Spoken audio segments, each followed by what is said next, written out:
The afternoon bell rang at Riverside High School, and while most students rushed toward the parking lot or climbed onto yellow buses, 16-year-old Maria Santos walked in the opposite direction. Her worn canvas backpack bounced gently against her shoulder as she made her way down the now empty hallway toward the janitor's closet near the gymnasium. This had been her routine for the past 3 years, ever since her father Carlos started working as the school custodian. Maria loved these quiet moments when the hallways emptied out. The chaos of teenage voices, slamming lockers, and squeaking sneakers faded into peaceful silence.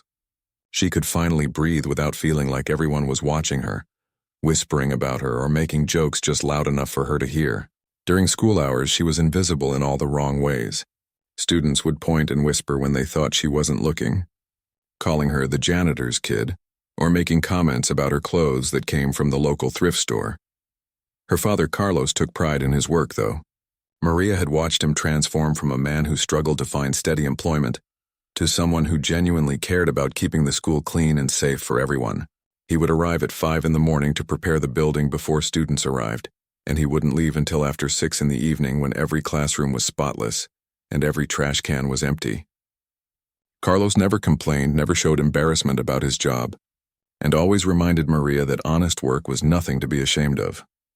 But being proud of her father's work and dealing with the daily humiliation at school were two different things. Maria had learned to keep her head down, speak only when spoken to, and blend into the background like wallpaper. Her clothes were always clean but clearly secondhand. Her sneakers had been white once but were now a grayish color that no amount of scrubbing could fix. Her backpack was held together with duct tape in 2 places, and her notebooks were often the cheap ones from the dollar store. The other students at Riverside High came from families with money. They drove cars that cost more than her father made in 2 years. They wore designer clothes and carried the latest phones. They talked about weekend trips to beach houses and summer vacations in Europe. Maria lived in a small apartment above the local grocery store, where the rent was cheap but the walls were thin and the heating barely worked in winter. 3 years ago, when Maria was 13 and her father had just started working at the school, she discovered something that would change her life forever. Carlos was cleaning out the lost and found storage room, a cramped space filled with forgotten jackets, broken umbrellas, and random items that students had left behind over the years. The school's policy was that anything left unclaimed for more than 6 months could be donated or thrown away. That's when Carlos found it buried under a pile of old gym clothes and broken calculators. It was an acoustic guitar, scratched and dented with 2 strings missing and a crack running down one side. The wood was faded, and someone had written their initials in black marker on the back. Most people would have seen it as junk, but when Carlos brought it home that evening, Maria saw something different. She had always been drawn to music. When she was little, she would hum along to songs on the radio and tap out rhythms on any surface she could find. But her family could never afford music lessons or instruments. The guitar, even in its broken condition, felt like a gift from the universe. Carlos spent his first paycheck buying new strings and having the crack repaired at a local music shop. The guitar would never look perfect again, but it could make music, and that was all that mattered to Maria. She spent hours in her tiny bedroom, trying to figure out how to hold it properly, how to press the strings against the frets without making buzzing sounds, how to strum without hurting her fingers. Then she discovered YouTube. The apartment's internet connection was slow and unreliable, but Maria was patient. She would wait for videos to load, watching guitar tutorials over and over again until she memorized every finger position, every chord change, every picking pattern. She started with simple songs, 3-chord progressions that sounded beautiful even when played on her beat-up guitar. Her fingers developed calluses from the steel strings. Her wrist ached from holding unfamiliar positions, but every small improvement felt like a victory. When she finally played her first complete song all the way through without mistakes, she cried tears of joy in her bedroom, careful not to wake her father who was sleeping after another long day at work. As months turned into years, Maria's playing improved dramatically. She progressed from simple folk songs to complex classical pieces, from basic strumming to intricate finger-picking patterns. She learned about different musical styles, discovered flamenco guitar, and fell in love with its passionate technical demands. She practiced every single day, sometimes for hours, using headphones when her father was sleeping or neighbors might complain. But this musical journey remained completely secret. At school, Maria never mentioned her guitar playing. She didn't join the music program, didn't try out for the school band, didn't even hum in the hallways. The guitar was her private escape, her way of traveling to a world where she wasn't the poor custodian's daughter but an artist creating something beautiful. During lunch periods, while other students gathered in the cafeteria or hung out in the courtyard, Maria would find quiet corners of the school to eat her homemade sandwich and dream about music. She would imagine herself on stage, playing for audiences who appreciated her talent rather than judging her clothes or her father's job. She dreamed of music school, of becoming a professional guitarist, of making her father proud in ways that went beyond just getting good grades. Sometimes she would walk past the music room and hear students practicing inside. Their playing was often sloppy, filled with mistakes and lack of passion. Maria would listen and know that she could play those same pieces better, with more feeling and technical skill, but she never had the courage to approach the music teachers or ask about joining their programs. The fear of rejection, of being laughed at or told she didn't belong, kept her silent. Her father, Carlos, never knew about the extent of his daughter's musical abilities. He knew she played the old guitar he had found, and he enjoyed hearing soft melodies coming from her room in the evenings.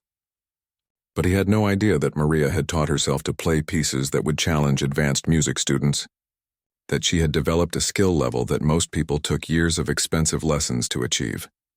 As Maria walked down the empty hallway that Thursday afternoon, heading toward her father's janitor closet to wait for him to finish work, she had no idea that her secret world of music was about to collide with her school life in a way that would change everything, forever. Thursday afternoon started like any other day for Maria. She sat through her history class, trying to focus on the lesson about World War II, while her stomach growled quietly. Lunch had been a peanut butter sandwich again, the same thing she brought every day because it was cheap and filling. The teacher was talking about rationing during wartime, and Maria couldn't help but think that her family lived like that every day, carefully counting every dollar and making sure nothing went to waste. When the final bell rang, Maria gathered her books and headed toward her locker. The hallways filled with the usual chaos of students rushing to get home or to after-school activities. She kept her head down as always, trying to become invisible among the crowd of teenagers who seemed to move through life so easily, so confidently. But as she approached her locker, she heard voices that made her heart sink. 3 students from her grade were standing near the water fountain, and one of them was pointing in her direction. Maria recognized them immediately. There was Tyler, whose father owned the biggest car dealership in town. Next to him stood Ashley, who always wore expensive jewelry and carried purses that cost more than Maria's father made in a month. The third was Kevin, the quarterback of the football team, whose family lived in the fanciest neighborhood in the city. "Look, there's the janitor's daughter," Tyler said with a smirk, not bothering to lower his voice. "I heard her dad was mopping up vomit in the boys' bathroom yesterday. How gross is that?" Ashley wrinkled her nose in disgust. "I can't imagine having a father who cleans up after other people all day. It's so embarrassing. I would literally die if my dad did that kind of work." Kevin laughed and added, "Yeah, and have you seen how she dresses? Those clothes look like they came from a garage sale. My mom donates better stuff to charity than what she wears to school." Maria felt her face burn with shame and anger. Every word hit her like a physical blow. She wanted to defend her father, to tell them that Carlos worked harder than anyone she knew, that he took pride in keeping their school clean and safe. She wanted to tell them that honest work was nothing to be ashamed of, that her father's job was important and necessary, but the words stuck in her throat like they always did. Instead, she quickly opened her locker and pretended to look for something inside, while the cruel laughter continued behind her. Her hands shook as she fumbled with her books, trying to look busy until the group moved on. She could feel other students glancing in her direction, some looking sympathetic but most just walking past like nothing was happening. "I heard the school board is thinking about cutting the custodial budget," Ashley continued, clearly enjoying the conversation. "Maybe her dad will lose his job and they'll have to move somewhere else. That would be doing everyone a favor." That comment was too much for Maria to bear. She slammed her locker shut and walked quickly down the hallway, fighting back tears that threatened to spill over. The voices faded behind her, but the words kept echoing in her mind. She couldn't go to her father's janitor closet yet because she was too upset. and she didn't want him to see her crying and ask questions she couldn't answer without making him feel bad about his job. Maria needed somewhere quiet to calm down, somewhere she could sit alone for a few minutes and collect herself. The library would be too crowded with students doing homework. The cafeteria would be closed and locked. Most classrooms would either be occupied with after-school activities or locked up tight. Then she remembered the music room at the end of the east wing. It was usually empty after school hours unless there was band practice, and she was pretty sure there wasn't any scheduled for today. The music room had always felt like a peaceful place to her during the rare times she had walked past it. Something about the instruments and the acoustics made it feel different from the rest of the school. More welcoming somehow. Maria made her way down the quiet hallway toward the music room, her footsteps echoing softly against the polished floors that her father cleaned every single day. The irony wasn't lost on her that she was walking on surfaces her father had mopped and polished just hours earlier. Surfaces that Tyler and Ashley and Kevin probably never even noticed, unless there was a speck of dirt to complain about. The music room door was unlocked, which wasn't unusual since teachers often forgot to lock up immediately after the final bell. Maria pushed the door open carefully and peered inside. The room was empty, just as she had hoped. Afternoon sunlight streamed through the large windows, creating geometric patterns on the floor between the music stands and chairs. Piano benches were neatly arranged and various instruments hung on the walls or rested in their designated spots. What caught Maria's attention immediately was the guitar corner. Several acoustic and electric guitars hung from wall mounts, and there was a small amplifier sitting on a table nearby. Her fingers itched to touch one of them, to feel the familiar weight of a guitar in her hands. But she knew better than to mess with school property without permission. Instead, she found a chair in the back corner of the room and sat down heavily, finally allowing herself to process what had just happened in the hallway. The tears she had been holding back began to flow freely now that she was alone. All the frustration and hurt and anger she had been carrying for 3 years seemed to pour out at once. She thought about her father, probably on the second floor right now, emptying trash cans and wiping down desks, completely unaware that students were making fun of him and his daughter. Carlos worked so hard to provide for them both, to keep a roof over their heads and food on their table. He never complained about the long hours or the thankless nature of his job. He took pride in his work and always told Maria that every job had dignity if you did it well. But sitting in that music room, surrounded by instruments she longed to play properly, Maria felt the weight of their circumstances more heavily than ever. She wiped her eyes with the back of her hand and took a deep breath, trying to calm herself down before she had to go meet her father. What Maria didn't know was that she wasn't as alone in the music room as she thought. In the small office adjacent to the main room, 3 of the school's music instructors were having their weekly planning meeting. Mr. Davidson, the choir director, was discussing the upcoming spring concert with Ms. Rodriguez, who taught general music classes. They had been joined by Mr. Chen, the newer guitar instructor who had started at the school just that semester. The office door was slightly ajar, just enough for sound to travel between the 2 rooms, though Maria hadn't noticed it when she entered. The 3 teachers had been deep in conversation about which pieces to include in the spring performance when they heard the music room door open and close. At first, they assumed it was a student coming to practice or retrieve a forgotten instrument, which happened frequently after school. They continued their discussion quietly, not wanting to disturb whoever had entered the main room. But then Mr. Davidson noticed movement through the crack in the door and realized someone was sitting in the back corner. The 3 instructors exchanged glances, wondering if they should announce their presence or continue their meeting. It was Mr. Chen who first recognized Maria when he caught a glimpse of her through the partially open door. He had seen her around school before, walking quietly through the hallways with her head down, and he knew she was the daughter of Carlos, the custodian who always greeted him with a friendly smile each morning. What happened next would become a moment that Mr. Davidson, Ms. Rodriguez, and Mr. Chen would regret for the rest of their careers. Maria sat in the corner of the music room for what felt like hours, but was probably only 10 minutes. Her tears had stopped, and she was starting to feel a bit better when she heard voices coming from somewhere nearby. At first she thought other students had entered the room, and her heart began racing with the fear of being discovered in her vulnerable state. But as she listened more carefully, she realized the voices were coming from the small office connected to the music room.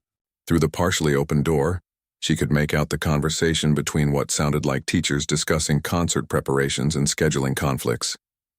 Maria felt relieved that it wasn't students. But now she worried about being caught in the music room without permission.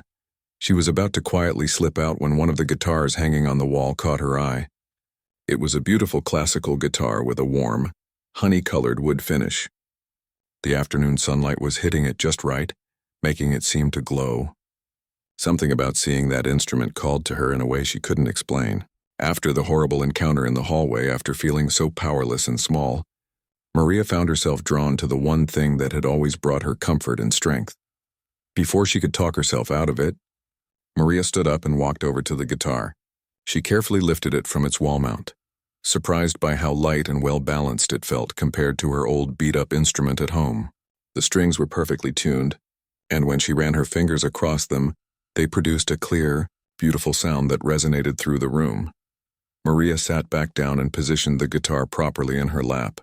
She closed her eyes and tried to push away all the negative emotions from the day. This was her sanctuary, her escape from a world that seemed determined to make her feel worthless. When she played, none of that mattered. The music transformed her into someone confident and skilled, someone with value and purpose. That's when the voices from the office became clearer and more distinct. Through the crack in the door, Mr. Davidson had spotted her and whispered something to his colleagues. Maria heard footsteps approaching the door, and before she could react, the office door swung open wider.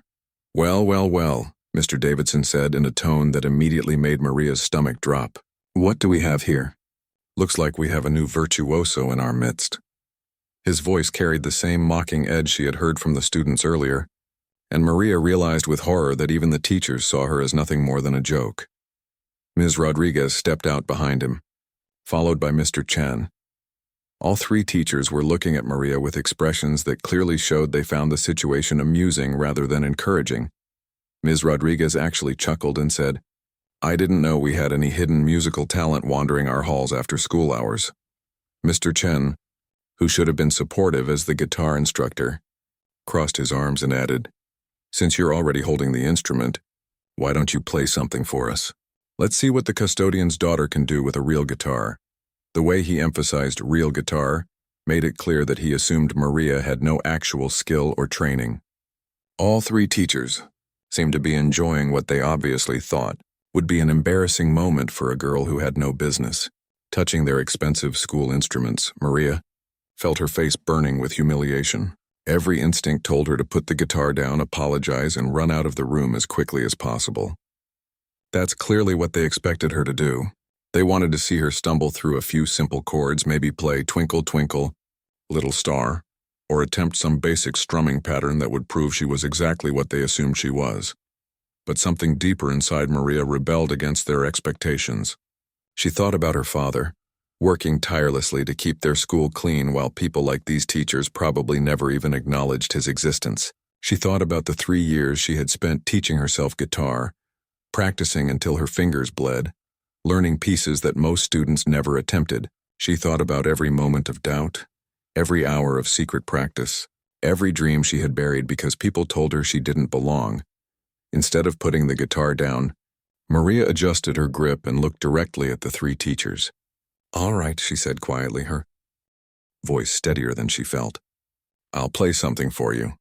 Mr. Davidson, Ms. Rodriguez, and Mr. Chen exchanged amused glances, clearly expecting to witness a train wreck.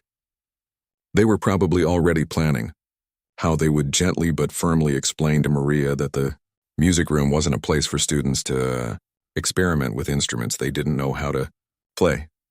Maria closed her eyes and let her mind go to the place it always went when she played. She thought about all the YouTube videos she had watched, all the hours she had spent perfecting her technique, all the passion she had poured into learning one of the most challenging pieces in the classical guitar repertoire. She had been working on Recuerdos de la Alhambra for 8 months, a piece that even advanced students struggled with because of its demanding tremolo technique. When Maria placed her fingers on the strings and began to play, the first notes that filled the room were not the simple, hesitant sounds the teachers expected. Instead, a hauntingly beautiful melody began to emerge, played with a technical precision that immediately caught their attention. Recuerdos de la Alhambra requires the guitarist to play a continuous tremolo with their ring, middle and index fingers while the thumb maintains a separate bass line.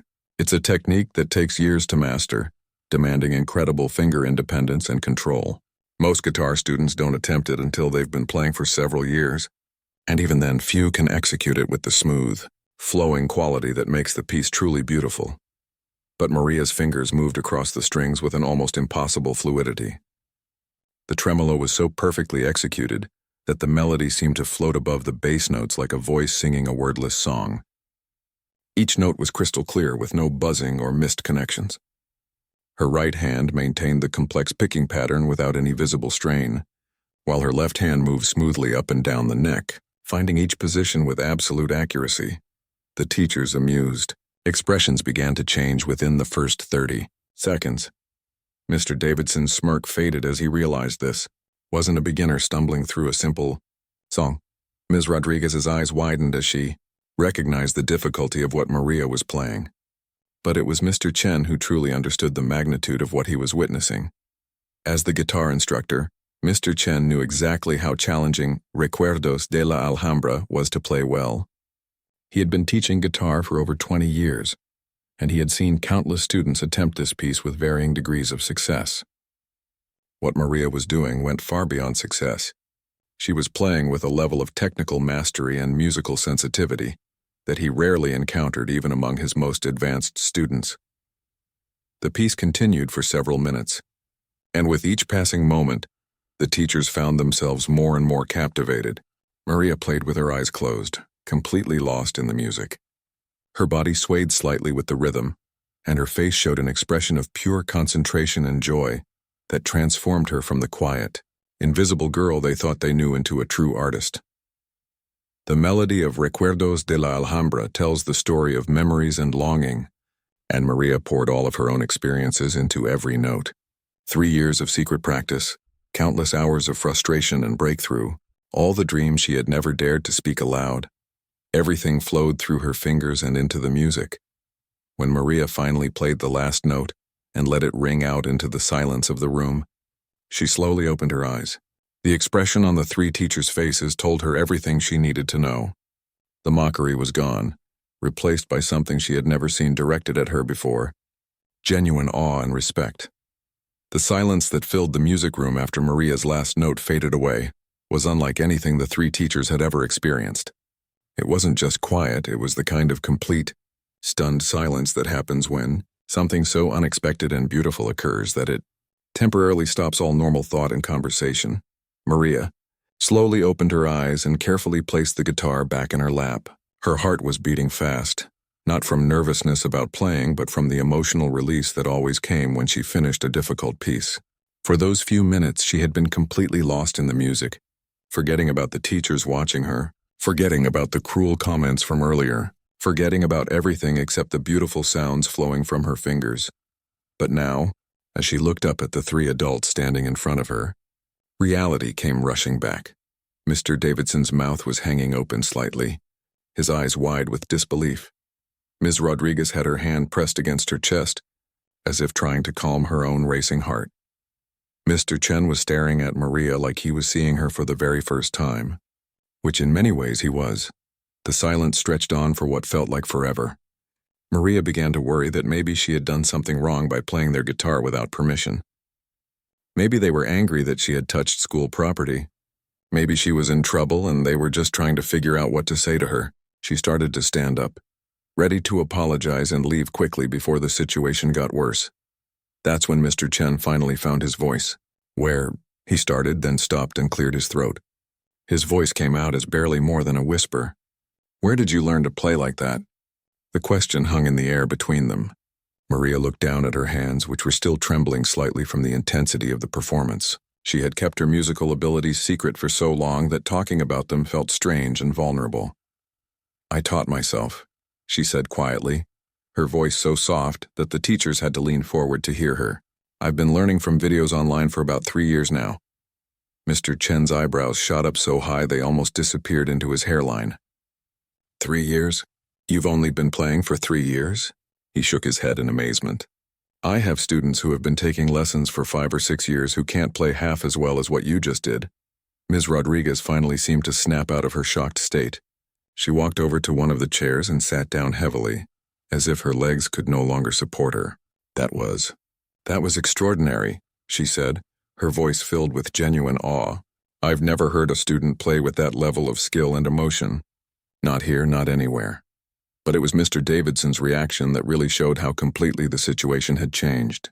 As the choir director and the most senior of the three music teachers, he was used to being in control of situations in the music room. He was accustomed to evaluating student performances and offering guidance or correction. But now he found himself completely speechless, struggling to process what he had just witnessed. The man who had suggested Maria play as a joke just minutes earlier was now facing the uncomfortable reality of what he had done. He had assumed that the quiet girl sitting in the corner was just another student with no real musical background or ability. He had expected to embarrass her, to create a moment of awkward humor at her expense.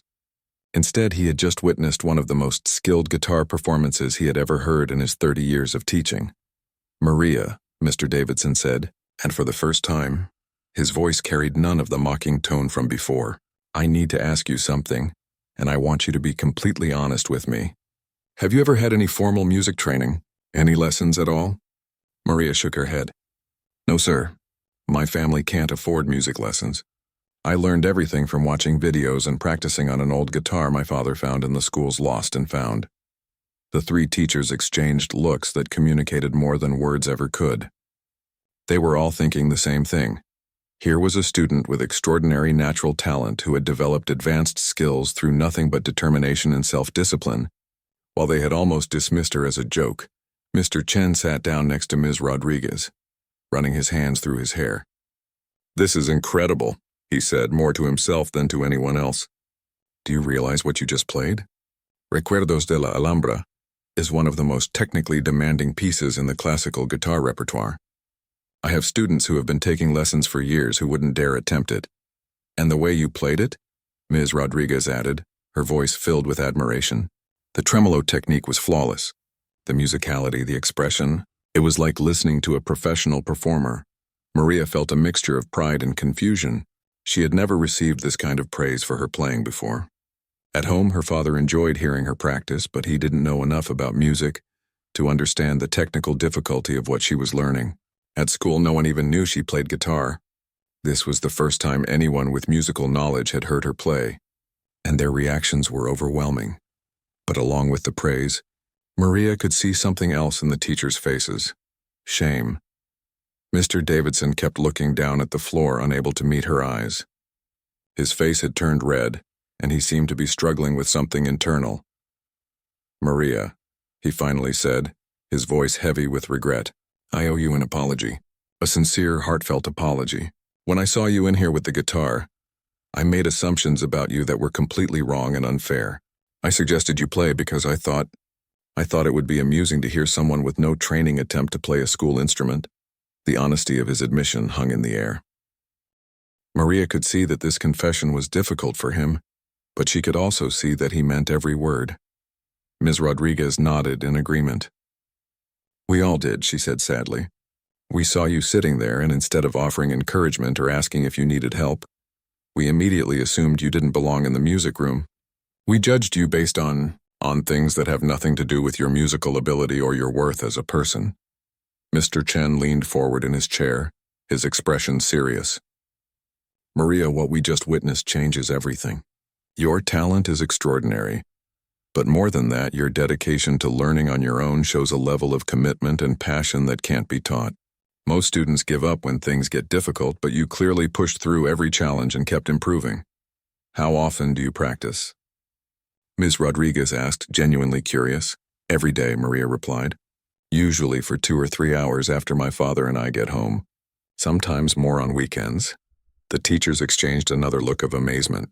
3 hours of daily practice was more than most of their serious students managed, and Maria was doing it entirely on her own motivation, with no teacher pushing her or parents requiring it. Mr. Davidson stood up and began pacing around the room, his mind clearly racing.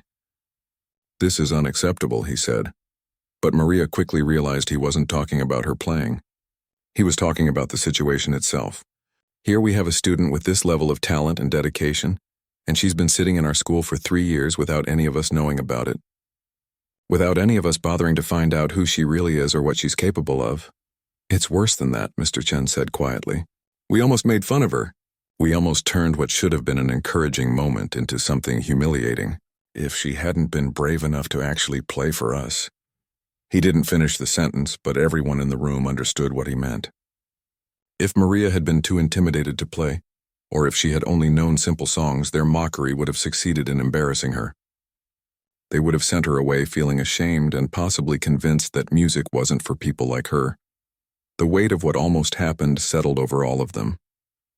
In that moment, the 3 teachers realized they had learned something important not just about Maria, but about themselves and their own assumptions and prejudices. Mr. Davidson stopped pacing and turned to face his colleagues with a look of absolute determination. We need to do something about this, he said firmly. We can't let a talent like this go unrecognized and unsupported. This is exactly the kind of situation that we as educators should be addressing. Ms. Rodriguez nodded enthusiastically. Absolutely. Maria, would you be willing to stay here for just a few more minutes? We need to make some phone calls, and I think there are some people who need to hear what we just heard.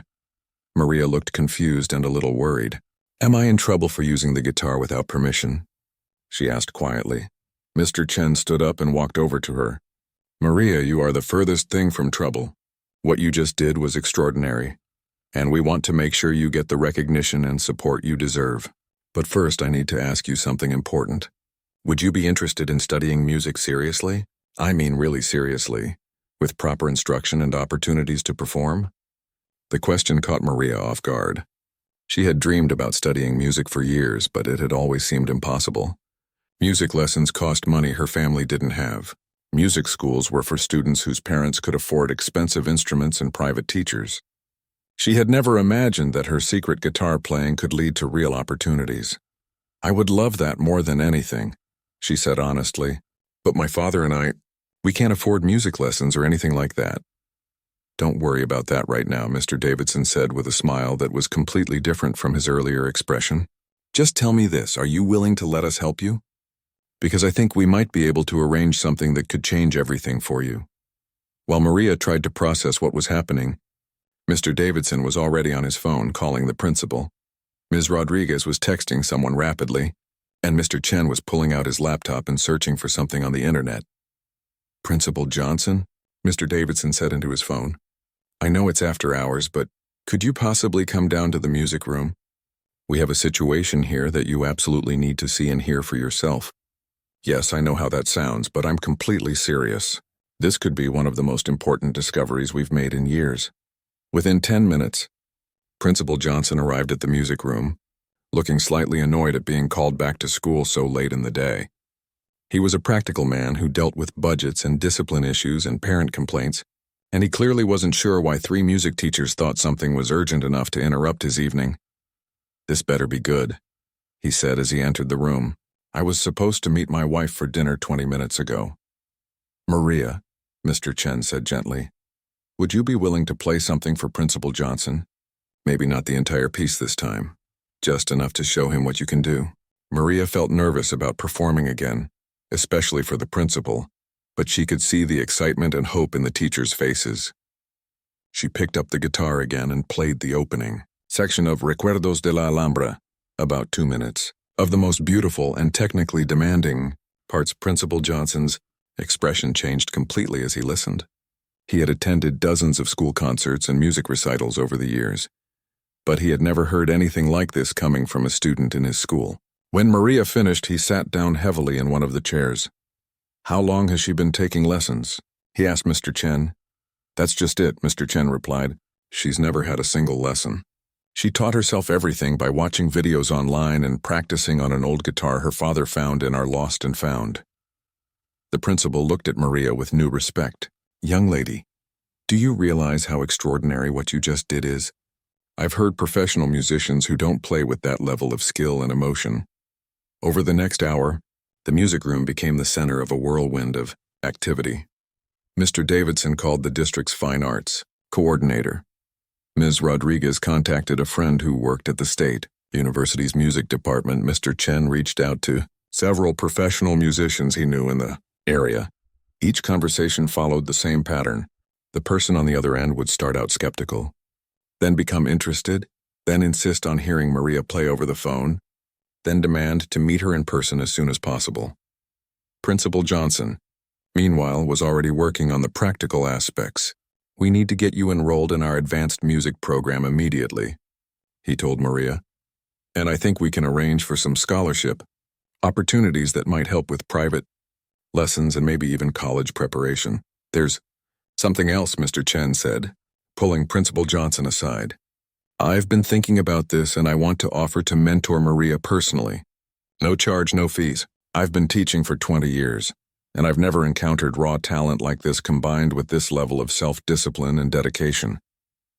Ms. Rodriguez overheard and added, "I'd like to help too. We could arrange for her to have access to the music room after school for practice, and maybe set up some performance opportunities at our concerts." As the adults continued planning and making calls, Maria sat quietly in her chair, holding the guitar and trying to process everything that was happening. Just 2 hours earlier, she had been crying in this same room because of cruel comments from classmates. Now teachers and administrators were talking about scholarships and mentoring and performance opportunities. "Maria," Principal Johnson said, sitting down next to her, "I need to ask you something important. Are you interested in all of this? I know it's a lot to take in, and I don't want you to feel pressured into anything you're not comfortable with." Maria looked around the room at the 3 teachers who had gone from mocking her to advocating for her in the span of an hour. She thought about her father, probably wondering where she was by now. She thought about the guitar at home that had been her secret companion for 3 years. She thought about all the dreams she had never dared to speak out loud. "Yes," she said, her voice growing stronger with each word. "Yes, I want this. I want to learn everything I can. I want to get better. I want to play music for people and maybe someday teach other students like me." The next few weeks passed like a dream for Maria. Word of her incredible performance spread quickly through the school, but not in the way she had always feared. Instead of mockery and embarrassment, she found herself receiving congratulations and respect from students and teachers alike. Tyler, Ashley, and Kevin, the students who had made cruel comments about her father, approached her one day in the hallway. Maria tensed up, expecting more bullying, but instead Tyler looked genuinely ashamed. "Maria," he said quietly, "I heard about what happened in the music room. Everyone's talking about how amazing you are at guitar. I wanted to apologize for the things I said the other day. That was really messed up, and I'm sorry." Ashley and Kevin nodded in agreement. "We were jerks," Ashley admitted. "Your dad works really hard, and you're obviously incredibly talented.